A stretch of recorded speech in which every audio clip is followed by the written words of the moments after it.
A new Zeepschool episode? What? Okay, let's start with the very basics. A regular corner like you would see in real life or in other racing games. This is not just particular to Zeepkist, this works everywhere. Let's say we come in here with some speed. What line do we want to take? Now the most obvious one might be as tight as possible. This way you have the least distance as possible. However, because we have some speed, if you come in here, you can't make this turn. You will fly off into the barrier. So what we need to do is we come in here, we need to brake a little bit to make this corner as tight as possible and continue our way. Now what can we do to avoid braking here? We can do a wide line. So we come in here, take the widest approach, this way we don't have to brake, and we continue as well. However, this is so wide, maybe we lose speed to the tight line, right? We need to take all this extra distance. So what if we combine these two? We come in wide, we cut in to the inside here, and then we get back outside. This way, because the angle is pretty shallow, we can keep our speed and we still cut into the inside to take out that extra distance. So let me show you. Okay, so first this tight line here. I can't make this corner here.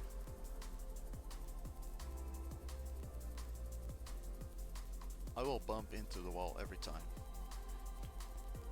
Now let's say we do it from the middle. Now I can make it. Look at the exit speed. That's 115 exit speed. Now why is that? Because I have to turn pretty hard here. And turning takes energy. So that's 115. Now the wide line, that's just bad. Let's be real here. It's a lot of turning, it's a lot of extra distance. This doesn't make any sense. Okay, let's do this wide line to the inside and back out again. Look at that exit speed, 117.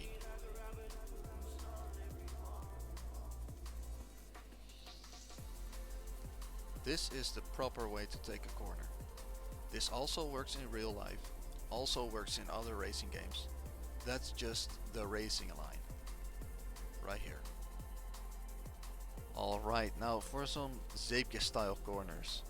This banked piece, we have all seen it, we all love it, it's in every map. We need to know how to take a banked corner. The corner itself is kinda like a regular corner, like I just showed you. It's nothing special, however, it's this piece, the piece before it, also the piece after, but especially the piece before it. With this corner, we need to stay in contact with the ground to be able to turn. Now as you can see, this side on the right starts at the same height as it ends, right? But on the left it dips down. This means that if you come from the left, you will get some airtime and slam into this corner right here. That's not what we want. We want to stay in contact with the ground. If you slam into the corner, you not only lose speed, but also you won't be able to turn in until you land. So if I play and show you guys, right here I'm airborne. I can start turning, however, only my car rotates, right? I'm not actually turning. Then afterwards I'm also slamming into the corner, which basically acts like a wall. So I lose a lot of speed. On the right, it's smooth. No slamming into walls. Not rotating in the air. As long as you have contact with the ground, you can choose whatever angle you want on this corner. Now on this exit here, it's kind of the same thing as the entrance, but it's the opposite. So if you're on the outside here, you stay connected. If you are on the left side here, this will act like a ramp. So you will get airtime here, come back down, hit the ground again. That will cost you some speed. So try to stay connected as well. Now in this case, because the smooth side is on the right, it's the same as the basic corner. We go all the way outside, go inside, go back outside. Right? It's the standard racing line. Outside, inside, outside. So we have another variation of this corner. It's still the banked piece, however, now the smooth side is on the left and the right side is going up instead of the left side going down. So now this acts like a ramp. So if we want to do the classic racing line, we get air. Now you want to avoid airtime as much as possible. It's more distance traveled. You can't steer while you are in the air. Landing again is costing you some speed every time you bump into the ground. So in this case, we want to take the smooth line even though it's in the inside. And we try to stay as much as possible to the ground. Now on a corner like this, that's pretty difficult. But even then, just try to stay as much to the ground as possible. Okay, now this weird curved piece where the middle of the road is lower than the edges. This is not as common as the banked piece, but there are plenty of levels with this type of piece in it. And what's very important is that the inside curve will throw you off. So you need to be on the outside. Now with the regular turn you want to go outside, inside, outside.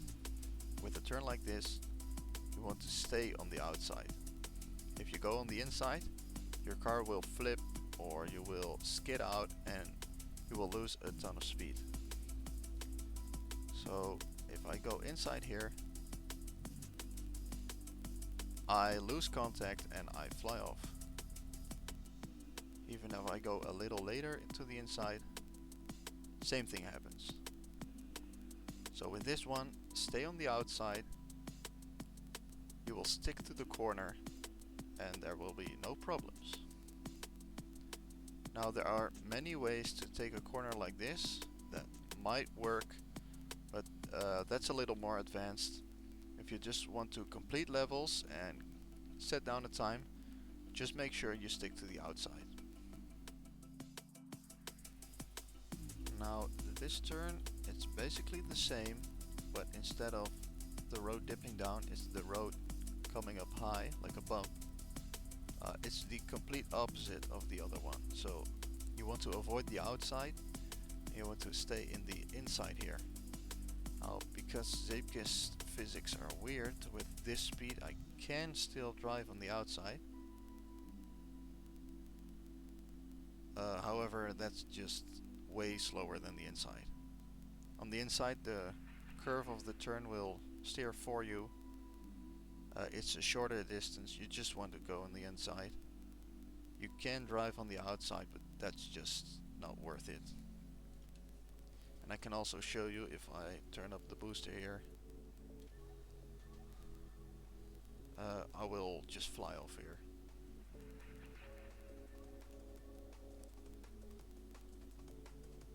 Because the turn goes away from my wheels, you will just flip on the inside, no issue. Absolutely perfect. Now for some a little more advanced techniques. A corner like this with a road barrier can be wall rided. You should not do this when the speeds are very low. This will just increase friction. Driving normally will be faster. However, I'm not sure about the exact speed. I would say above 100 is just always good. But on faster speeds, you definitely want to be wall riding these types of corners. just make sure that the exit allows it. So let's say the exit looks like this, right? If we wall ride this, we can't steer until here, so we will just fly into this, into the next corner, like so. That's obviously not even doable, so we need to take the regular line anyway. Now this is exaggerated, but there are a lot of corners where it looks like you want to be wall riding, but because the exit is very bad, the regular way would be faster. So this is a technique that is very good to know, but use it wisely. So I know I've said this before in my previous video, I quickly want to mention it again. The classic racing line, outside, inside, outside. Make sure that you have the highest exit speed right here. Now on a regular map, the exit speed is important because this exit speed carries throughout the rest of the map. But what if there is a finish right here? The 2 or 3 extra speed you gain from doing the classic racing line means absolutely nothing to us. The level ends right here. So this, going on the outside, is just extra distance traveled. Now we want to make the distance as short as possible. This way we get faster at the destination. On a corner like this, that just means that you want to go as tight as possible to the inside barrier. Now the only other reason you want to go as tight as possible is when there is a speed reset booster here. It's very important that the booster right here resets your speed. Why does that matter? Because if we take the tight line here and we end up with, let's say, 5 less speed than if we do the racing line, this 5 less speed gets balanced out by this booster. So after the booster, the speed is the same. Before the booster, we just want to make sure that we travel the shortest distance. Other than these 2 reasons, I would say that the regular racing line is always better. And we are back at the banked corner. Now before I said you always want to be at the smooth side, not at the side that goes up or down. So we would enter left here, stay on the inside, and with this situation also end up on the left. Therefore the line would be all the way on the inside. However, there are some levels that makes your speed very important. Don't Drive by Kern Cup is a great example of this. You want to squeeze out every speed. It all matters in the end. So you can take the inside line here, but that would not be the best for speed. I said before that if you go on the outside, you get some airtime here. That loses speed. However, turning sharp also loses speed. So now we have to find a balance between getting airtime but also not turning sharp. So I can show you here. The obvious line here would be to stay on the left and go out on the left. Right, we want to stay in contact with the road, like I explained before. I hit the wall there, let's do it again. Left, inside, left. Now if you look at my speed, it's 118 when I do it this way. And that is because for this part right here, I have to steer in very sharp. Now if we go on the outside just a little bit, you will see me get some airtime, but because I have to steer less sharp, my exit speed will actually be around 120. See? Now you don't want to go all the way to the outside. That would be too much airtime and you would lose that again. See, it's back to 117. But just the right balance and you can have 120. So this varies from corner to corner. You have to experiment yourself. What works the best for the map, it's different every time. But just know that even though I said you want to stay in contact with the road, if you can manage this and you actually want to improve your time, you can experiment a little bit with the classic racing line, just not as exaggerated as before. You kind of want to go from the middle on this one. So back to this weird concave piece. I said before that you can take this in multiple ways. Generally speaking, you want to be on the outside, like I said before. Now, it matters how much you are on the outside.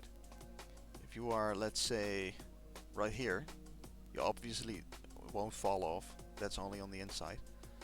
But if you are all the way on the most left side here, you actually gain more speed. This is because the corner is higher up, it has a steeper angle, and therefore it will turn your car more, so you have to do less yourself. The turning you do yourself is less than if you are in the middle. Now turning loses speed, just like with the banked corner. So if I have to steer a lot like this, I get 119. If I stay all the way to the outside, I get 120. Now it's not a huge difference, but in the long run this will matter. If you are stuck on a personal best, maybe you want to pull out this trick, get 2 extra speed, and that will matter in the long run.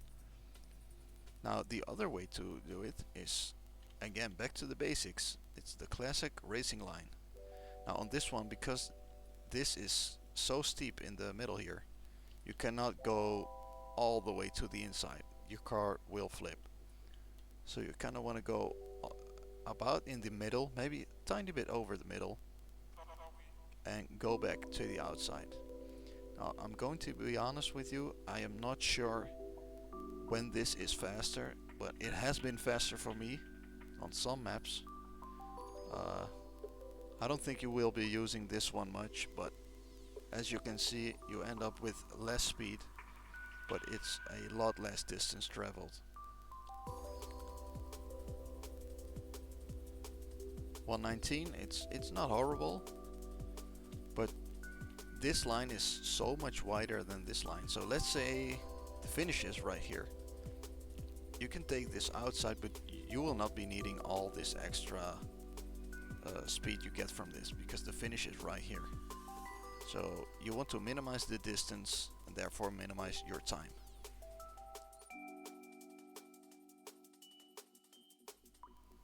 Alright, the notorious inner wall ride, the expert level technique that all the pros use. Now, to explain why this is good, I have to explain why the outer wall ride is good first. This type of turn, even with the racing line, you have to turn the whole way. As I said before, turning loses speed.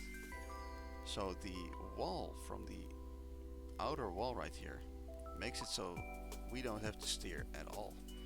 If I get on top of this wall, you will see at the bottom right that I can just do nothing and the wall will keep turning me.